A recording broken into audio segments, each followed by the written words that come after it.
حلوه. تعالوا يا جماعه اعملوا معايا لوتس بسكوف نيويورك كوكيز بالمعلقه. هنزل بيها هنا. خلاص خلصتهم، هدخلهم الفريزر. خلاص هم جمدوا، بس هكورها دلوقتي. هعمل عجينه. هنزل بالسكر، سكر بني، الزبده. ويا جماعه ضروري جدا الزبده دي المره دي تكون ساقعه، تقريبا 3 دقيقتين. ده اللي انا عايزه. في لسه قطع من الزبده باينه، ده بيرفكت، ده اللي احنا عايزينه اصلا. انا مش عايز ادوب الزبده. هضيف الشوكليت، وايت شوكليت، ميلك شوكليت. خلاص الشوكولاته اتقلبت كويس مع العجينه. هبدا اضيف الدراي انجريدينتس، دقيق، بيكنج باودر، ملح طبعا، سينامون او قرفه. بعد كده هنزل بالبسكوت اللوتس، هرجعه للميكسر يا دوبك تقليبه خفيفه بس يتجانسوا مع بعض.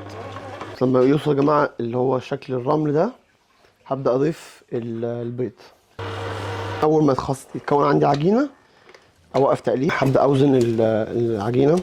انا هعملها تقريبا 110 جرام.